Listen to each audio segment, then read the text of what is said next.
Aloha, I'm Brandt Farias, the Chief Marketing Officer at Central Pacific Bank, and we're here today with Paul Kosasa, the President and CEO of ABC Stores. And this is the next installment of Talk Story. Talk Story is something that CPB does from time to time with interesting people in the community who have some important life lessons and things that we can learn from. So we're really fortunate to have Paul with us today.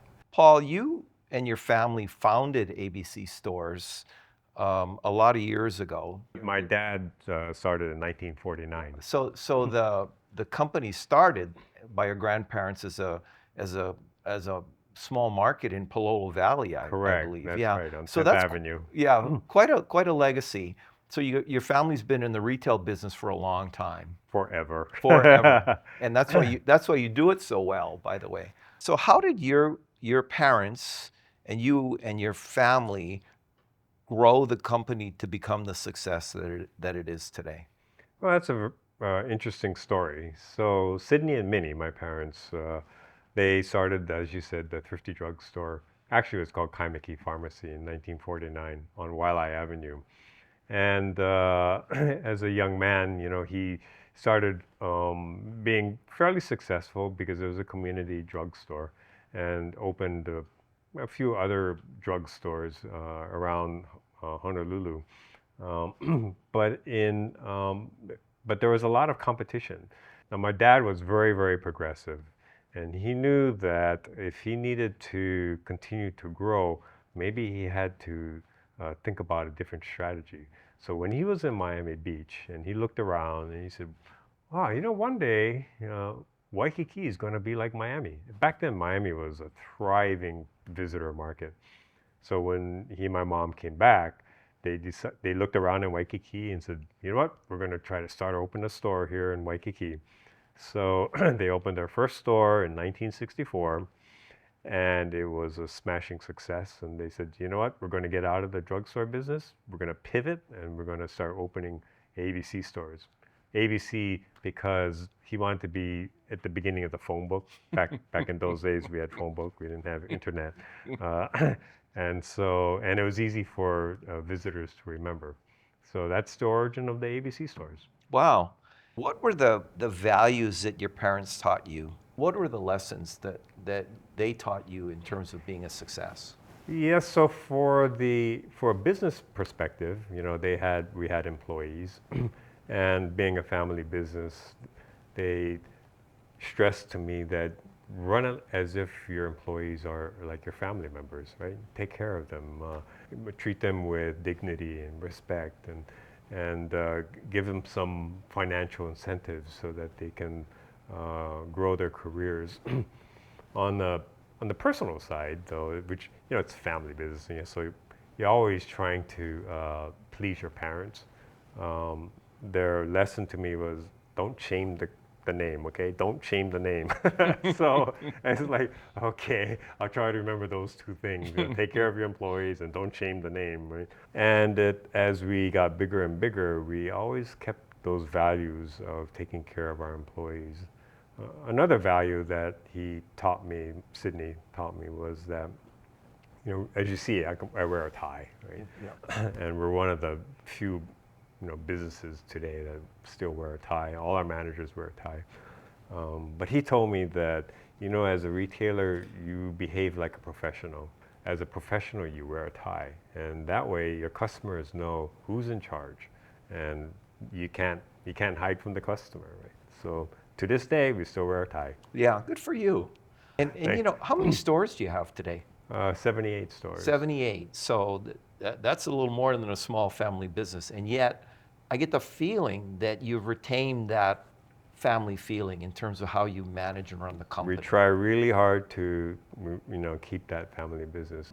So how did these values relate to your own skill set and the decision making you bring to your job, not only your professional career, but also your role in the CPB board? Well, I suppose when I was recruited to be on the board, I was 40 years old, which is pretty young. And Mr. Sato, who was the CEO back then, recognized that after my dad retired from the board, that he still wanted that connection with our company on the board of directors. And so the lessons that I learned from my dad, Sydney, like don't shame the name, right? So to have the honor to join the board and then impart some of my skill sets to the board and the company, hopefully help CPB grow. Yeah.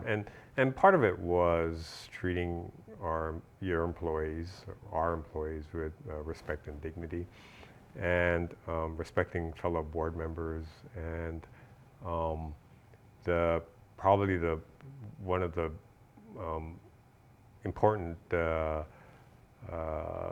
things that my dad brought to the board was, back in those days it was all male, and he recruited the first female, Alice Great. Guild.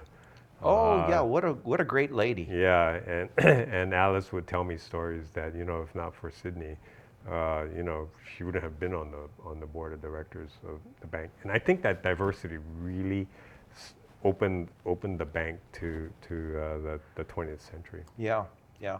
Well, I interviewed Alice for one of these videos. Oh, you did? May she rest in peace. Yes. And I can see what the skill set that your dad saw in her, and the contribution that she would make to the board. Super lady. Yeah, my role was very small. I mean, I was just fortunate to be on the board. Yeah. Well, how long have you been on the board?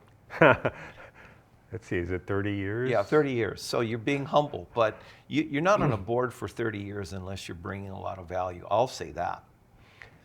Yeah, my tenure on the board has had its up and down, with the near collapse in 2009 and 2010. Yeah, well, scary times. Scary times, but you've seen some interesting things for sure, but you've weathered the storms. Yes, we did. To your credit. Well, to everybody's credit. It was teamwork. The for teamwork sure. of fellow board members, John Dean in particular, and the staff at the bank. They were very loyal, and I would give credit to many of the customers of the bank. They remain loyal too. Stuck with us, And that was amazing. Yeah. Well, and again, you won't say it, but I'm sure you played an important part in that. So thank you for that. What were the accomplishments in your own career that you are most proud of, and why?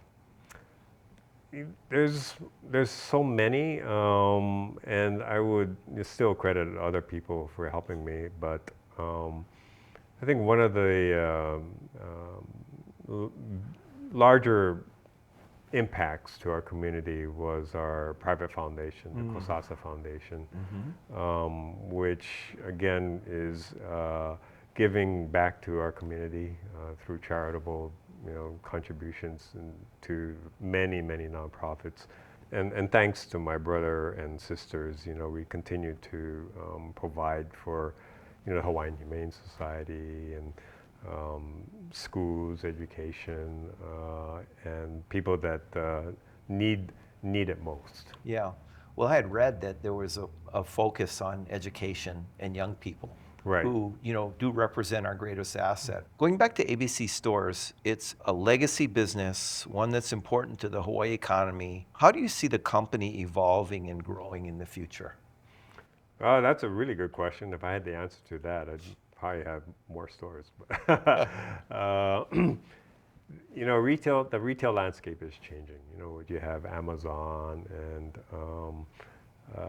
other self-checkouts and those kinds of things. But being in the visitor industry, our focus is hospitality and being ambassadors to our visitor market. And so they will continue to shop brick and mortar stores because we provide them more than just the merchandise. We provide them with an experience. Yeah. And people, buy souvenirs, but they'll, put it in a box somewhere after their vacation, but they remember experience. So our focus is to make sure that we provide a great experience for our visitors. COVID. So I just, we all went through it. We didn't want to go through it. We didn't want the state to lock down. The governor and leadership made that decision. Right. It was hard on all of us, but it must have been particularly hard on you. What was the first thing you did, and how did you survive that, if you don't mind me Well, asking? sure. When March 2020 hit and the visitor industry just completely shut down, right? So Waikiki was a ghost town. And so we shut down almost all our stores. We probably left about 6 stores open. And those stores would serve the resident community that lived in Waikiki. We lost millions of dollars, of course. But one of the lessons that my parents taught me or our executive team was always have reserves. So we had an adequate amount of reserves so that we didn't have to lay off anybody. We worked with the state of Hawaii unemployment insurance. We supplemented their income. We kept all their benefits. We maintained all their health care benefits. It was painful for about 8 months, but eventually the visitor industry bounced back, and so we had 1 year of a lot of losses, but that's the past now. So we made it. You did. We all made it, and your employees will remember that. They do. Right? The fact that you took care of them. But the other thing I heard you say was you stayed open for residents in Waikiki. Yes. I'm assuming many of whom were retired and on fixed income and really probably depended on ABC stores for groceries and, essentials and so forth. Right. So we had to change our merchandise mix to carry just everyday needs for our residents. Yeah. Paul, thank you. I mean, I sat here today, becoming even more impressed with you and ABC stores and your leadership style. Thank you for your service to the community. Thank you for your service, excellent service to the CPB board. You have, served us with distinction for 30 years, and we couldn't be more appreciative of that. Thank you. Okay. And I thank Central Pacific Bank for being a great partner. As my father would say that, he relied on the bank to grow his business. And if not for CPB, I don't know where we would be today. But again, it's a reciprocal relationship. Yeah, well, so thank you very much. It's mutual benefit and mutual gratitude. Thank you. Paul Kosasa. Thank you. Thank you very much, Paul.